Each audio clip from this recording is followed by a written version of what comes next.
Hello there. I am here for a private meeting with Prince Stolas. Right. This way, sir. His Majesty has been expecting you. Has he? Most definitely, sir.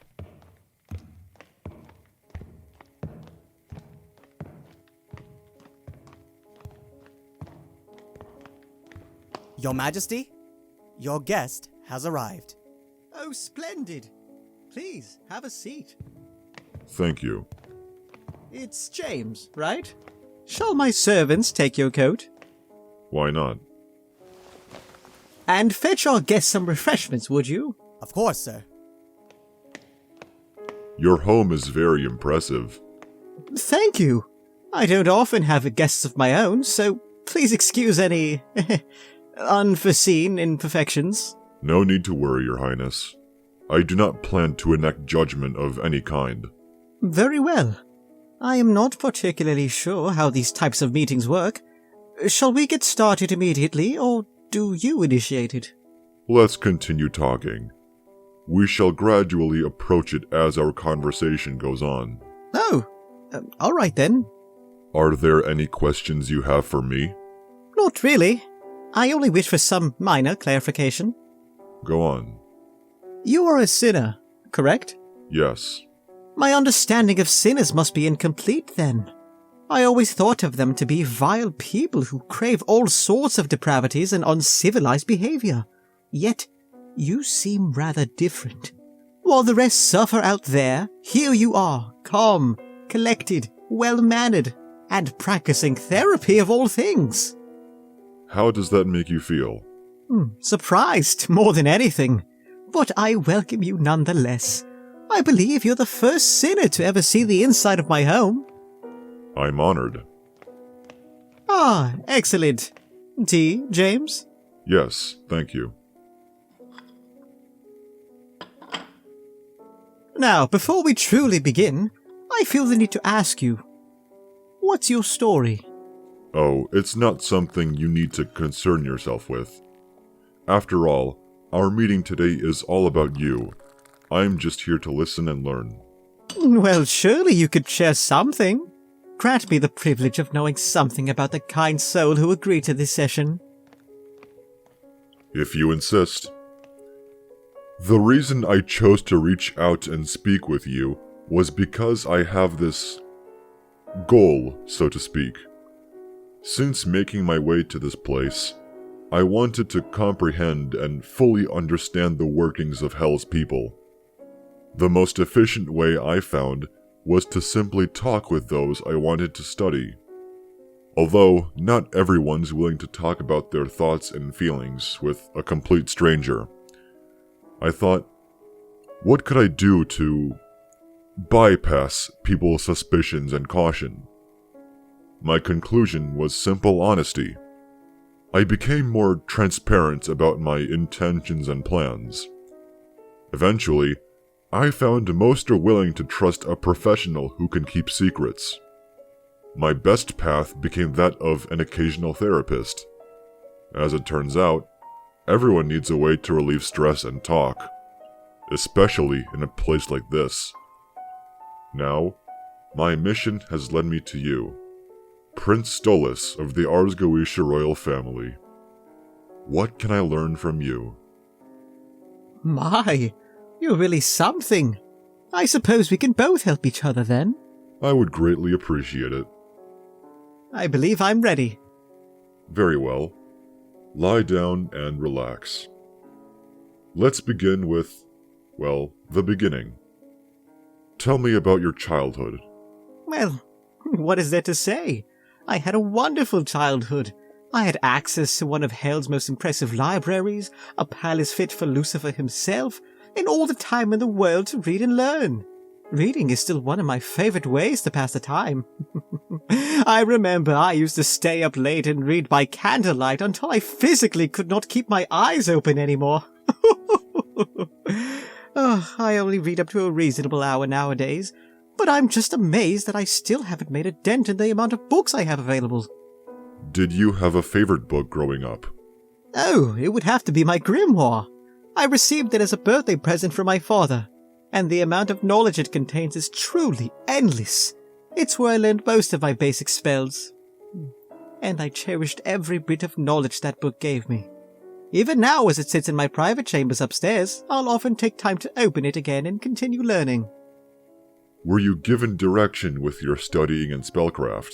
Yes, my responsibility within the royal family was the study of the stars and the prophecies which they held. It's quite interesting if you would like to hear about it. Let's focus on you for now. Did you at any point disagree with your place within the royal family? Well, no. I was more than eager to begin my studies and fulfill my purpose. But if I had to choose... well, there is one thing. My arranged marriage. With the responsibilities I was to inherit, I was also tasked with making a precautionary heir. And, as per customs which have driven the royal family for centuries, I had no say in the matter. I understood why things had to be the way they were, but that didn't mean I was happy with them. And who is your spouse? Her name's Stella. We both knew that our marriage was arranged, and she was about as happy as I was. It was obvious we did not feel anything for each other. Still, we completed the ceremony and did what we had to. And how is your relationship with her now? Has it improved? Not in the slightest. I do try my best to keep us comfortable, though. Decoration, food, entertainment, everything. I'm hoping it could slowly begin to change things around for the better. And how does Stella treat you in return?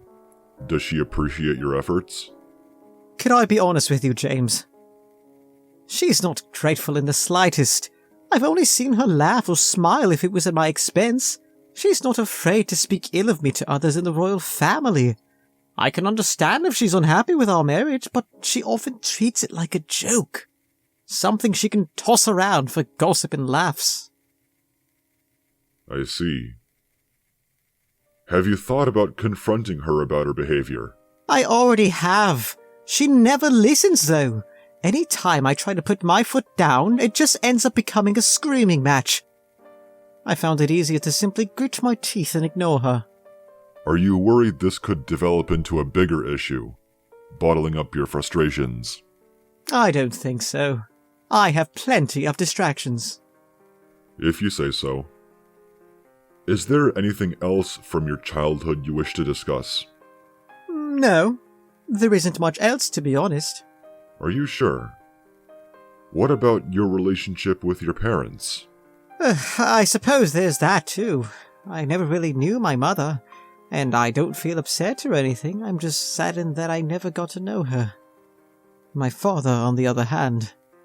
I understood him as a high and powerful figure in hell, but as a parent, I hardly knew him. I remember I used to look up to him as a boy, nearly admired. But in hindsight, I realized just how absent he was from my life. I was raised by his servants and did most of everything myself. He'd only ever acknowledge my existence on occasion or during my birthday.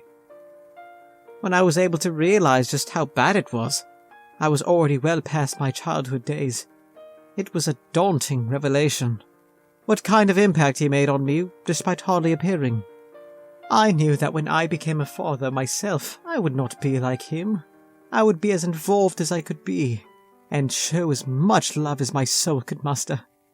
And when my daughter finally hatched, I felt a joy like no other. She may have been the future of my bloodline, but I saw her as my very own. Someone I could raise and pour all my love out for. That sense of pride was truly overwhelming. That I was ready to be the kind of father I should have had. All right. Now, could you tell me more about your daughter? Of course!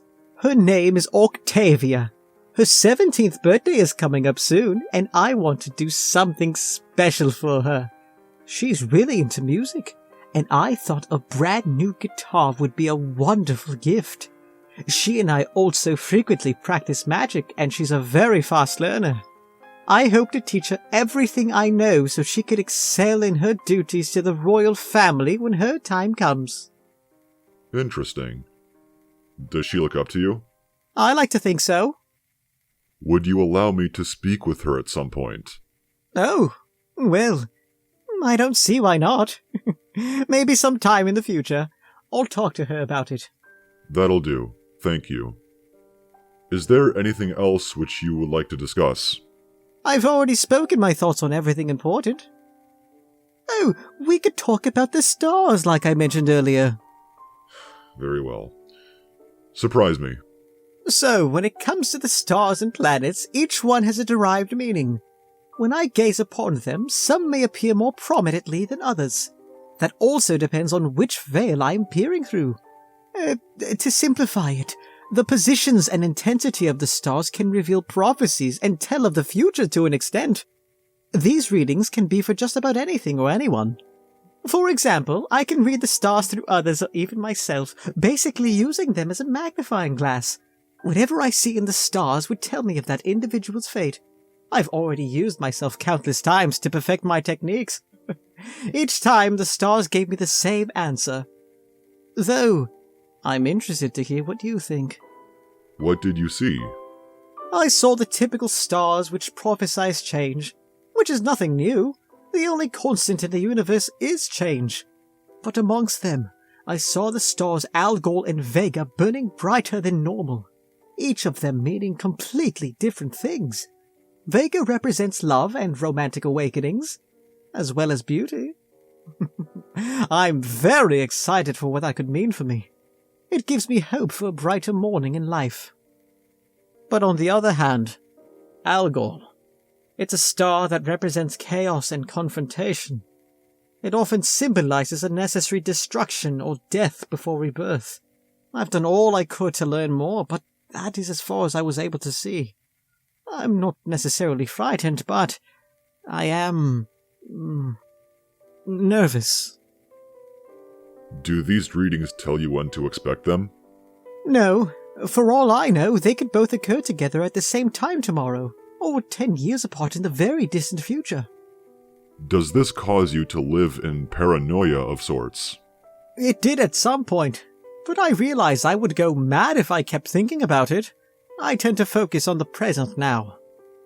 I do keep it in the back of my mind, though.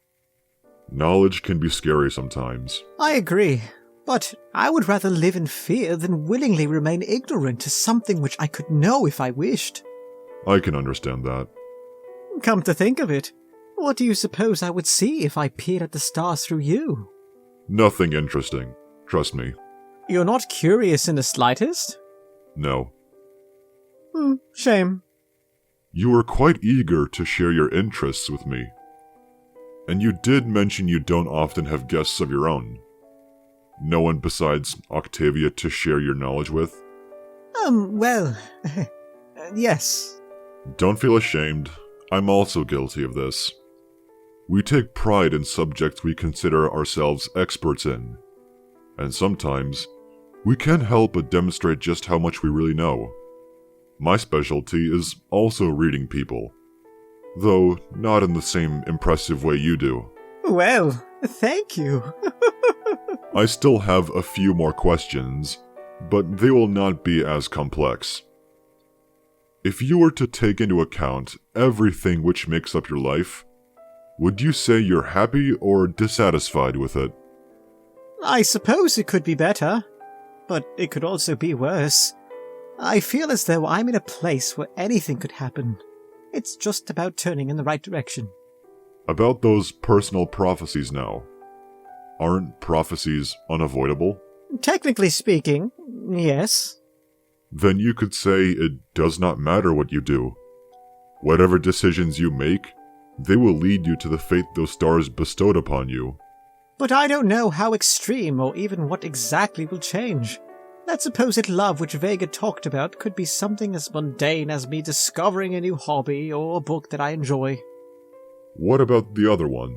Algol. It's best not to dwell on it. I shall discover what it means when it happens. How do you know when it comes true? As simple as reviewing the stars. If the same stars speak out, then their prophesied events are yet to be completed. But if something changes, I'll be able to see it. What if events could repeat? Say Algol predicts multiple subsequent chaotic changes in your life. Funny you should say. The most recent bit of my grimoire, which I have found myself studying, has to deal with the prophecies, including multiple events which rely on each other. Care to explain? Absolutely. What in the... Something wrong? This tea is cold! I could have sworn it was hot when it was brought out. That's so strange. Oh, I'm terribly sorry, James. One moment. Bring us more tea. And make sure it's hot this time, please. Yes, sir. Now then, where were we?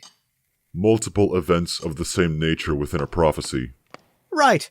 So if a prophecy speaks of, say, wealth, for example, and the prophecy is yours, if you come into a possession of a large sum of money, you could assume that the prophecy was fulfilled. Although, the corresponding star for this prophecy, for example, Regulus, if it continues to burn, that could mean your prophecy is yet to be truly done. In my experience, prophecies do not typically repeat in a common fashion. A certain type of event in your life will typically only be predicted by one prophecy. Is something wrong? No. But there is something to address. Oh, what is it? Going back to Octavia. How often do you two practice magic together? About every few days or so. Why do you ask? You mentioned she's a quick learner. Would you describe her as eager to learn like yourself? Well, it sort of depends. My little owlet is incredibly gifted in both magic and the arts like music. Once she finds something that interests her, she does develop this little thing where she'll dedicate herself to understanding it until she's satisfied. Oh, I remember that time I taught her a spell to float objects. She was only about 9 years of age, and oh my, when she saw what she could do, she did not stop practicing until she managed to make her entire bed levitate. How nice.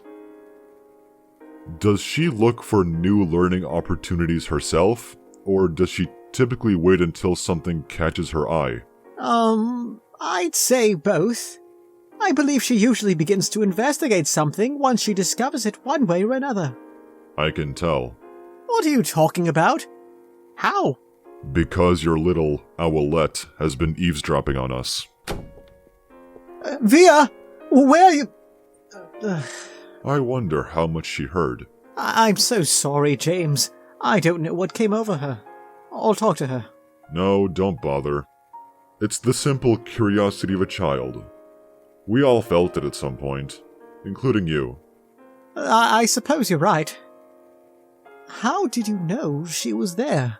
This wasn't the first time I've been eavesdropped on. You tend to pick up a few things down here. With that, I believe I should get going. I still have a few more meetings to get to today. Oh, of course. Shall we have another meeting soon?